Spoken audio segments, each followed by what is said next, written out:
BA first year द्वितीय प्रश्न पत्र गद्य। इसमें आधुनिक निबंध पाठ्यपुस्तक में आधुनिक युग के प्रतिनिधि निबंधकारों के निबंध संकलित हैं।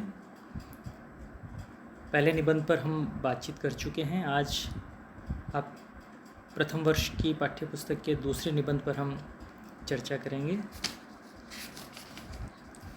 आचार्य रामचंद्र शुक्ल का करुणा निबंध इस पाठ्यपुस्तक का दूसरा शुक्ल जी का चर्चित मनोवैज्ञानिक निबंध संकलित है।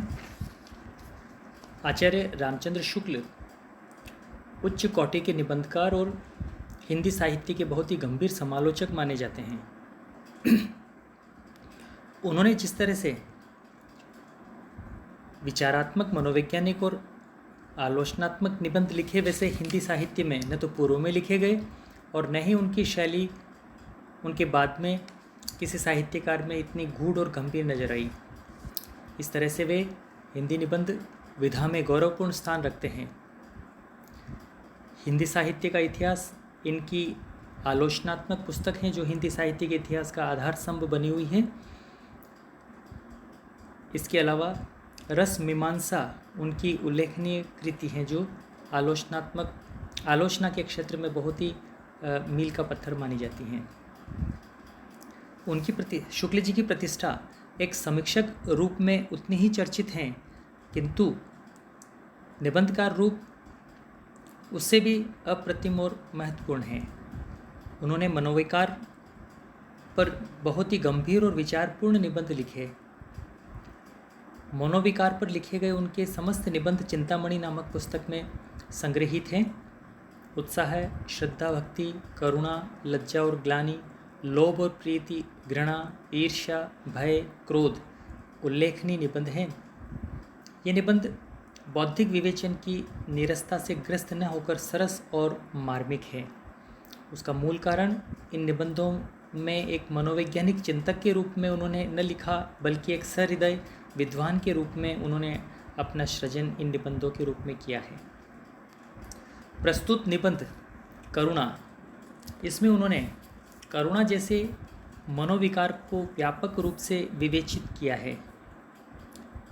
रामचंद्र शुक्ल के अनुसार करुणा दुख के वर्ग में आने वाला मनोविकार है। वे कहते हैं कि करुणा जिसके प्रति उत्पन्न होती है, उसकी भलाई करने का उद्योग व्यक्ति करता है, और यह उसी के प्रति पैदा होती है जो दुखी होता है, चाहे वह कोई अपना हो या कोई पराया। अपने पराये के भेद से इसकी सघनता में अंतर जरूर आ जाता है, ऐसा शुक्ल जी इस निबंध में कहते हैं। इसी के साथ वे कहते हैं कि अज्ञात व्यक्ति के दुख पर जो दया या करुणा उत्पन्न होती है, वह निश्चय ही अपने किसी प्रिय के दुख से उत्पन्न करुणा से कम होती है। अपना कोई प्रियजन होता है, उसके सुख का अनिश्चय करुणा का उद्रेक कर जाता है। इसीलिए करुणा की तीव्रता का जो शुक्ल जी के अनुसार सापेक्ष विधान है, वह जीवन निर्वाह की सुगमता और कार्य विभाग की पूर्णता के उद्देश्य से समझना चाहिए, ऐसा इस निबंध में उन्होंने प्रकट किया है। शुक्ल जी के अनुसार करुणा एक ऐसा मनोविकार है जो मनुष्य के हृदय में सात्विकता की ज्योति जगाता है। यह श्रद्धा जैसे मनोभाव को जागृत करता है, क्योंकि किसी के प्रति करुणा को करते हुए देखते हैं, किसी व्यक्ति पर करुणा करते देखते हैं, तो तीसरे व्यक्ति में करुणा करने वाले के प्रति श्रद्धा पैदा होती है। केवल करुणा ही ऐसा मनोभाव है जो श्रद्धा को उत्पन्न करता है, अन्य कोई नहीं। क्योंकि किसी को किसी से भय, ईर्ष्या, घृणा करते देखकर कोई श्रद्धालु नहीं होता है।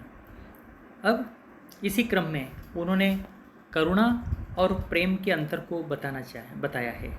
वे कहते हैं कि करुणा अपने आलंबन में, अर्थात जिसको देखकर करुणा पैदा हो रही है, उसमें अपना बीज नहीं बोती। अर्थात जिसके प्रति हम करुणा करते हैं, उससे हम यह नहीं अपेक्षा करते कि वह भी हमारे प्रति करुणा का भाव प्रदर्शित करे। लेकिन प्रेम में ऐसा नहीं होता। जिससे हम प्रेम करते हैं, उससे हम यह भी चाहते हैं कि वह भी बदले में हमसे प्रेम करे। यही अंतर करुणा और क्रोध में भी है। शुक्ल जी की दृष्टि में सामाजिक जीवन की स्थिति और पुष्टि के लिए करुणा बहुत आवश्यक है। करुणा सामाजिक जीवन के लिए एक बहुत ही आवश्यक अंग है, ऐसा उन्होंने इस निबंध में स्पष्ट किया है। वे कहते हैं कि ये करुणा ही है जो लोगों को कर्म क्षेत्र में परस्पर सहायता की उत्तेजना देती है। लोक मंगल का विधान करने के अंदर भी ये करुणा ही मूल तत्व है और इसी के कारण मनुष्य की प्रकृति में शील और सात्विकता का संचार होता है। एक तरह से वे कहते हैं कि शील और सात्विकता का आदि संस्थापक मनोविकार करुणा ही है। इसके अभाव में समाज में असुरक्षा का वातावरण फैल सकता है। कुछ प्रसंगों में शुक्ल जी के अनुसार करुणा का व्यवहार नहीं हो पाता है, जैसे आवश्यकता, नियम और न्याय। ये 3 ऐसे संदर्भ उन्होंने बताए हैं इस निबंध में, जिसमें करुणा का जो सामान्य नियम है वह उसका अतिक्रमण होता है। उदाहरण के तौर पर किसी वृद्ध और अशक्त नौकर को जो हमारा काम नहीं कर सकता है, आवश्यकतावश नए नौकर लगाने के कारण उसको हटाना पड़ेगा। अर्थात यदि हमारी कहीं आवश्यकता आड़े आ रही है तो करुणा का नियम लागू नहीं होगा। भले ही उसके प्रति हमारे मन में करुणा और प्रेम हो तो भी हम उस नौकर को हटा देंगे। इसी तरह नियम के विरुद्ध किसी के प्रति करुणा प्रदर्शित हम नहीं कर सकते हैं और करुणा के वशात होकर हम किसी दीनहीन अपराधी को अपराध से मुक्त नहीं किया जा सकता है। इस तरह से आवश्यकता, नियम और न्याय 3 ऐसे संदर्भ हैं जहाँ पर शुक्ल जी के अनुसार यह जो करुणा का जो जो सामान्य नियम है वो लागू नहीं होता। शुक्ल जी के निबंधों में सर्वत्र अनुभव संपन्नता और गूढ़ चिंतन दिखाई देता है, वह इस निबंध में भी प्रकट हुआ है। वे अपने कथनों को स्व अनुभव और लोक अनुभव से प्रमाणित भी करते रहते हैं। चूँकि वे काव्य रसिक हैं, इसके कारण से उद्धरण प्रस्तुत करते समय विषय वस्तु को स्पष्ट करते हैं उद्धरणों के साथ। इस निबंध में उन्होंने स्वजनों के सुख के अनिश्चय मात्र से उत्पन्न होने वाली तीव्रता करुणा के उदाहरण स्वरूप गोस्वामी तुलसीदास जी की गीतावली की उस मार्मिक पद से उसको स्पष्ट किया है, जिसमें कौशल्या राम लक्ष्मण के वन जाने पर उनके सुख के अनिश्चय की कल्पना से व्यथित हो जाती हैं और करुण विलाप करती हैं। इससे उनके विवेचन में काफ़ी हार्दिकता आ गई है। शुक्ल जी की निबंध कला की यह विशेषता है कि वे अपने विश्लेषण को बुद्धिगम्य न रखकर पाठक के हृदय में भी उतारते चलते हैं। शुक्ल जी ने अपने निबंध में विवेचनात्मक और भावात्मक शैली के साथ सूत्र शैली का भी प्रयोग किया है।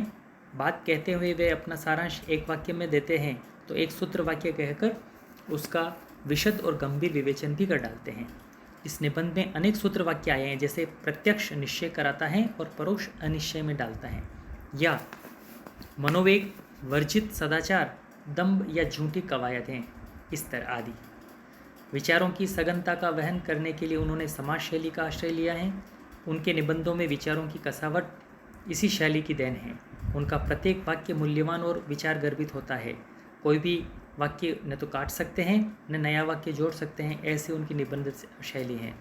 उनकी भाषा न तो संस्कृत निष्ठ है न तद्भव बहुला, बल्कि तत्सम और तद्भव से समुचित मिश्रण से तैयार सरल प्रवाहपूर्ण व्यंजना गर्भित हिंदी उनके निबंधों में दिखाई देती हैं।